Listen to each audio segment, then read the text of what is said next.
Welcome back to Withdraw Consent. I'm Jack. Today I want to talk to you in episode 21 of the Holocaust series about this confession of Rudolf Hoss. Let me tell you why it's important. We're going to find out on Thursday about the Nuremberg Trials, where they took the 22 top German officials and they tried them all together in one big trial. And this guy, Rudolf Hoss, his testimony is used against them. So we're going to see on Thursday that a lot of people, they're just like, the crime that they did is they moved a bunch of Jews. They signed an order to move a bunch of Jews. And so, I mean, nowadays they say that, if you move a group of people, that's ethnic cleansing. But back then, and you can make your own conclusion on the morality of that. But so this would be equivalent to saying that the Americans who moved the Japanese people into concentration camp for national security reasons committed a war crime in doing so. And I think that's arguable. It was rough that happened, but it's arguable that's a war crime. But if you were moving the people, the Japanese people, into a camp to end them, then it's obviously a war crime. And so Rudolf Hoss's testimony was that there was homicidal gas chambers doing mass genocide. So therefore, these leaders who signed off in their areas to move a population of, say, Jewish people to Auschwitz, we'll say, then that was now a war crime. And it was Hoss's testimony. So let's talk about who this guy is. This is not Rudolf Hess. I'll put a picture of him up on the screen. Rudolf Hess was the vice Führer, but he was kind of third most powerful. And he's the one who flew on the peace mission in 1941 to Britain. He was there. He was then held in prison there until the end of the war. Then he was tried at the Nuremberg Trials for crimes against peace, of course, and he was found guilty. And then, so that's a totally different person. This is Rudolf Hoss. I'll put a picture of him up on the screen. He's less well known just by his face, but his job. Okay, so he was with the party very, very early, and he worked in Dachau and stuff like that, Sachsenhausen, and then he went to become the commandant of Auschwitz on April 30th, 1940. And that lasted until December 1st, 1943. He became an inspector after that. Then he came back and was the camp commander of Auschwitz as all the Hungarian Jews were coming into the camp. But that was only from May 8th to July 29th, 1944. After that, he went to Ravensbrück. So of the different people who, were in this system that the Germans had, he would be the most likely to know the details of exactly what happened. If you tried to question Adolf Hitler about this, he would just be reading a report from this guy. So this guy would obviously make the best witness in this case. So he gave a confession. He was captured about a year after the war. He gave a confession, and he immediately said that it was signed under duress and stuff like that. He made subsequent statements. He said that he was tortured. There was a lot of torture going on. We're going to see in the next episode. Just wild brutality of the Allies. We're going to see a Czech doctor who was an inmate at Dachau come to testify against the Germans. And then when he's actually testifying, he's like, yeah, the experiments they doing weren't actually unethical. So they pull him down off the stand, send him back to become a prisoner in Dachau. Again, these are the Western Allies, not the Soviets doing this. And so he's rotting away in Dachau with the German generals who they've got now in prison in Dachau, who end up starved to death there. Even though there's plentiful food that the Allies have to feed them, that they decline to. We're going to see lots of, even physical abuse. We're going to see lots of stuff talking about that. So that's his claim. And then basically what I wanted to do is I wanted to look at his confession and then look at what they say happened or what really happened, and just kind of say, is there disparities between the two? And then I decided not to do that. I'm going to make a different argument than that. But if you want to do that, I put the only reference below will be to this book. And it's called Commandant of Auschwitz, Rudolf Hess, His Torture, and His Forced Confessions. It's written by Carlo Matonio. I don't know how to pronounce that, Italian. And it's got the writings of Rudolf Hoss in there as well. And it's translated into English by Germar Rudolph, who is one of the foremost thinkers on the Holocaust in our day. And I hope to have him on the channel this month, as a matter of fact, thanks to Stubbs. I appreciate that, Stubbs, and I'm really looking forward to that. So, and that's why I'm covering a lot of these issues in advance of that, because I got a lot of questions to ask him about these different things and his take on them, because he's very well learned on this. He literally wrote the book on this. I'm guessing like as many books as are in the Bible he's written on this. So, not that I'm comparing the two. Anyways, so if you want to do that, what I was just saying, and you want to go step by step and compare his confession to what they say really happened, and look at the wide disparity between the two, the inaccuracies of his confession, you could do that.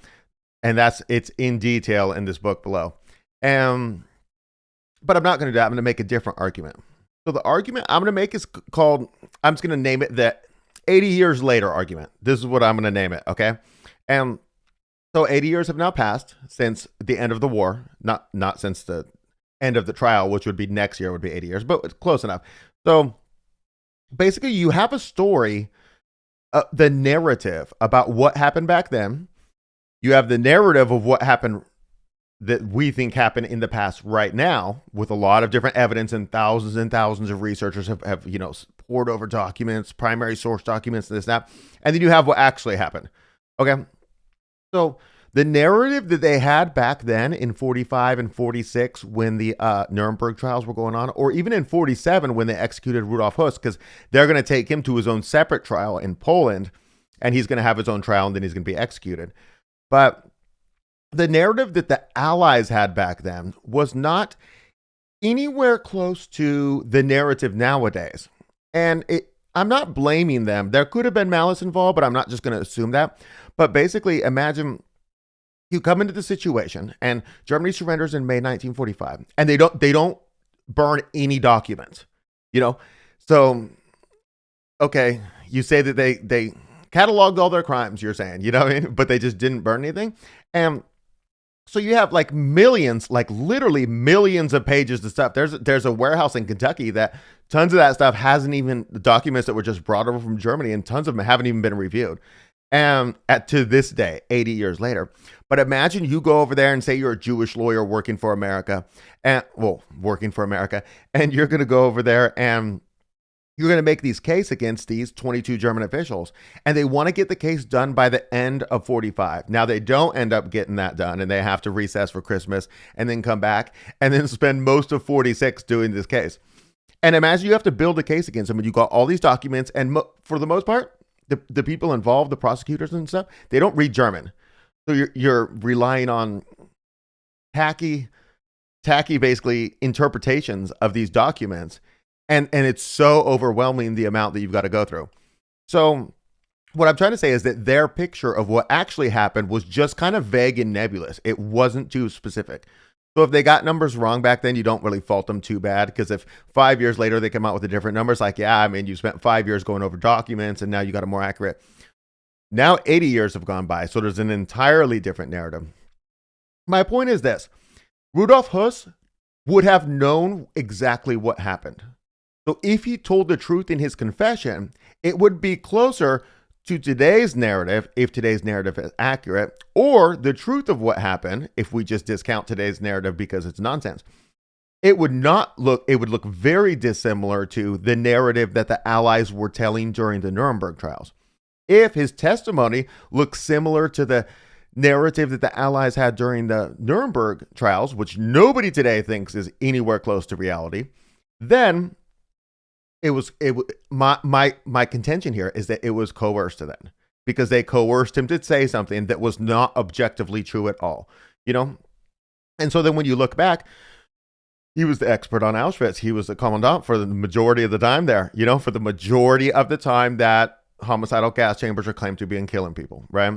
And then the question is, what's his number? And how accurate with that is that with the number that they had back then, and then the number that they have nowadays? So we know the number nowadays. I'll put it up on the screen. That's from USHMM. It's a little table, and it's going to have the number for Auschwitz, which is the camp with the most people died, and it's going to be 1.1 million.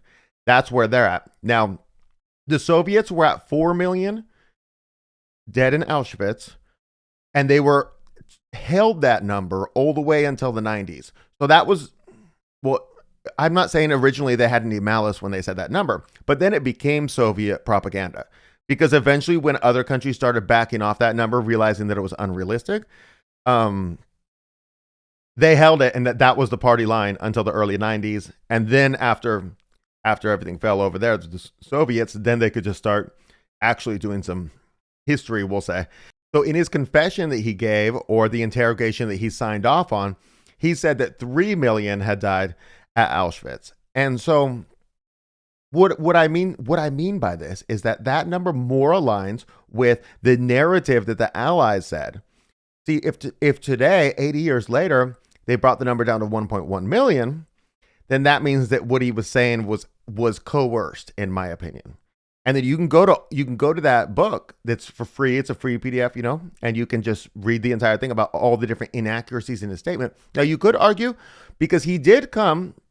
So he said the confession was coerced, and then he came to trial and he basically defended the Germans to the best of his ability.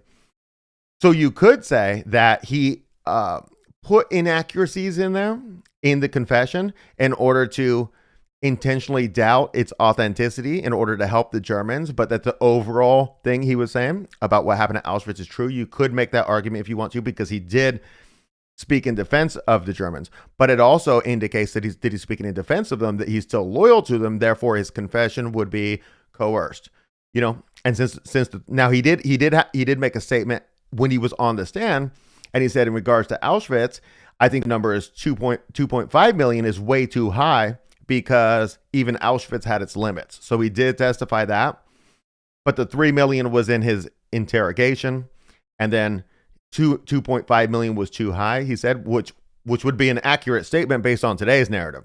Based on the narrative back then, he would have really been bucking the number if they're trying to push 3 to 4 million. It's my opinion that this confession by Rudolf Hoss was coerced and is not reliable for use in Holocaust propaganda. Like, it doesn't prove anything is what I'm saying. And if it wasn't, it's so inaccurate that it can't be used as a credible thing, in my opinion. Which means when we get to Thursday's episode and we talk about the Nuremberg Trials and all these people who are basically being tried for moving groups of Jews, the moving of them doesn't necessarily lead to homicidal gas chambers, because Rudolf Hoss' testimony is where they get there from where they're at. And I just don't think it's credible at all. I don't know.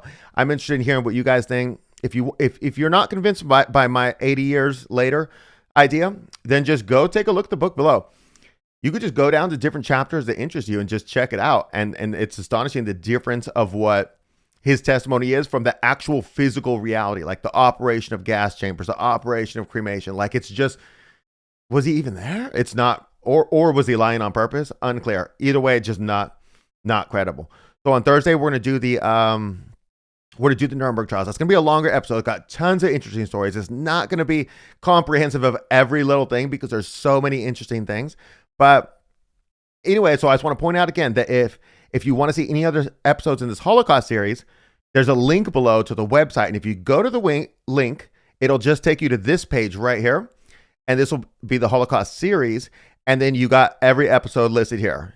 I mean, I'm sure there's some stuff you haven't seen if you're interested in, but you can look at just individual stuff. And then if you see something that you're Treblinka end conclusion, because we thought it was going to be 3 parts, that's funny. But say you just go down to any old episode, pop it open, and you could just come down here and you can view on YouTube, BitChute, Rumble. We used to put stuff on Gab TV and Odyssey, but we don't do that anymore. You could also access references, keywords, find other episodes related to it from there. Anyways, that's what I got for you. Episode 22 of the Holocaust series about the credibility of the Nuremberg Trials will be on Thursday. Hope to see you guys there.